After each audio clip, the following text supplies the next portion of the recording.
Oi, gente. Bom dia. Espero que estejam todos bem. Na aula de ontem, eu fiz uma postagem para vocês sobre os sinais de pontuação mais utilizados dentro de um diálogo. E hoje a gente vai fazer uma recapitulação sobre esses sinais de pontuação. Os 3 principais que vocês vão ver aqui são os que a gente mais utiliza. Lógico que também tem o ponto final, ponto de exclamação, ponto de interrogação. Mas esses 3 são os mais importantes para a construção de um diálogo. Então, a gente vai recapitular qual é o uso de cada um deles. O primeiro é os 2 pontos, tá? Ele é utilizado sempre quando a gente for introduzir a fala de algum personagem. Então, a gente tem um texto e se por acaso a gente for introduzir a fala de um personagem, a gente tem que colocar 2 pontos. E aí, para iniciar a fala desse personagem, o que a gente precisa usar? O travessão. O travessão vai me indicar a fala de um personagem, que tem alguém falando. E também, para concluir essa fala, a gente precisa utilizar aspas. As aspas são usadas para destacar pensamentos ou para diferenciar algum termo importante dentro do texto. Tá bom? Então, esses são os 3 principais sinais de pontuação dentro de um diálogo. Os 2 pontos, que ele dá entrada para a fala de um personagem, o travessão, que inicia a fala de um personagem, e as aspas, tão importantes quanto o travessão, pois é através dele que a gente faz alguma citação, que a gente destaca alguma palavra dentro do texto, ou que a gente faz uma citação direta. Beleza? Agora a gente vai corrigir os exercícios que ficaram para ser feitos na aula, né? E eu vou fazer a correção deles com vocês, beleza? Beijo! Então, gente, o primeiro exercício da apostila que tratava sobre a construção da pontuação em um diálogo começava no número 11, da página 51, tá? Página 51. E ele pedia que a gente lesse esse diálogo e fizesse uma organização, tá? É um texto que tá solto, então a gente precisava pontuar de maneira a respeitar as orientações. Dizia assim o diálogo: a noite estava escura e João, conhecido por ser medroso, tremia em sua cama de madrugada.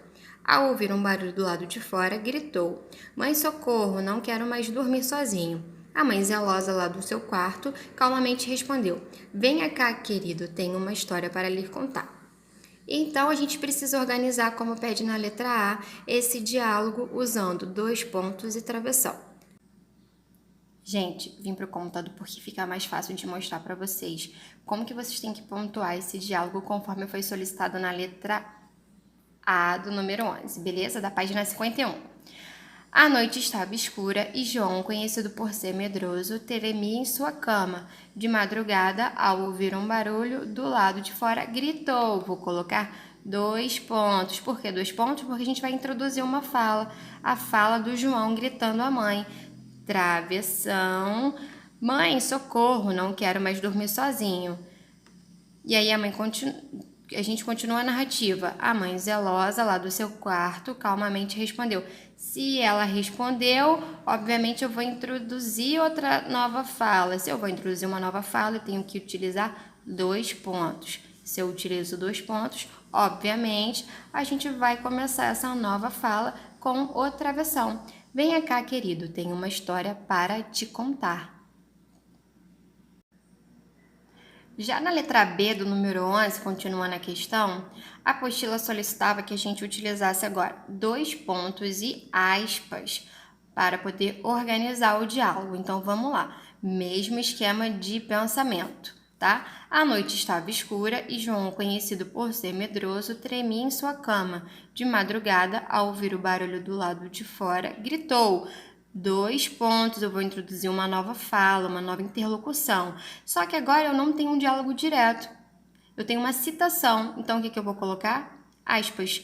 Mãe, socorro, não quero mais dormir sozinho. Se eu abrir aspas aqui, eu preciso fechar essa aspas. Beleza? E a gente continua. A mãe zelosa lá do seu quarto calmamente respondeu: Venha cá, querido, tenho uma história para te contar. De novo, eu vou fazer o uso no respondeu, porque eu vou introduzir uma nova fala. E já que o discurso não vai ser um diálogo direto, eu só utilizo as aspas para fazer a citação dessa fala. Então, se eu abro aspas, eu fecho aspas. Beleza, gente? Espero que vocês tenham feito desse jeito. Agora a gente vai para o número 12. No número 12, está escrito assim: transforme essa tirinha de linguagem mista em um texto de linguagem exclusivamente verbal, usando o que você aprendeu sobre a apresentação da fala. Fique atento à variedade dos verbos de locução e à descrição do espaço e do tempo.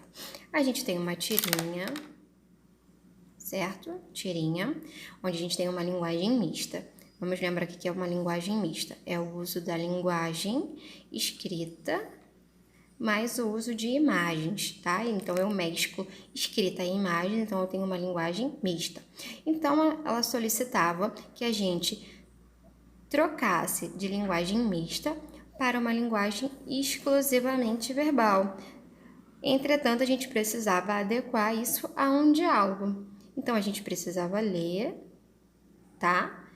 Esse diálogo da linguagem mista e passar para a linguagem apenas verbal, que ficaria assim: a galinha disse aos pintinhos: silêncio, não quero ouvir mais nenhum pio.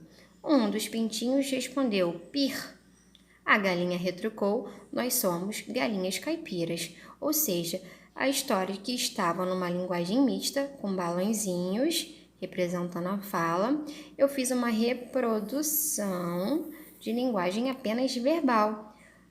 E já que eu construí um diálogo, eu precisava utilizar 2 pontos, certo? E precisava utilizar o travessão para poder fazer uma construção desse diálogo. Espero que vocês tenham acertado.